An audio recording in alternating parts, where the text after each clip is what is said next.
अभी सुन रहे हैं संध्या एंटरटेनमेंट की शानदार प्रस्तुति। Music by Amit Tiwari. अभी सुन रहे हैं संध्या एंटरटेनमेंट की शानदार प्रस्तुति। सज सबर के तू निकल लुका दबे दरत में तू अपन खेलौना। सज सबर के तू निकल लुका दबे दरत में तू अपन खेलौना। रात में रूठब साथ में सूतब आज सीधे बेड पर गिरई बहका।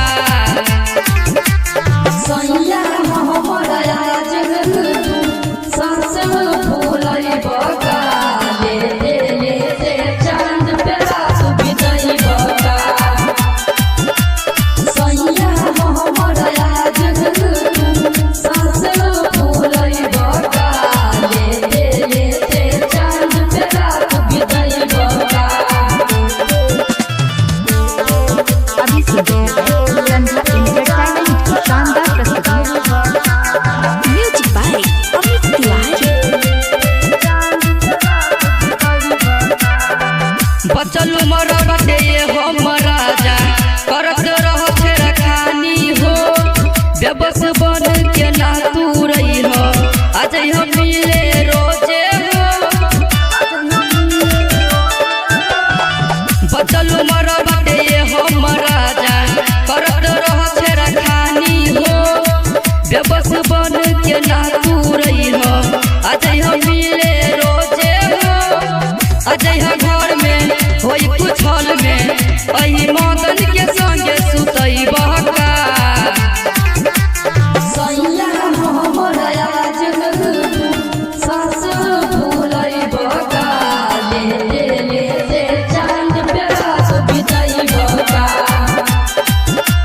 सैया मोहम्मद आज सांस फूलई बहका ले चांद पे रात बिताई बहका। अभी सुन रहे हैं संध्या एंटरटेनमेंट की शानदार प्रस्तुति।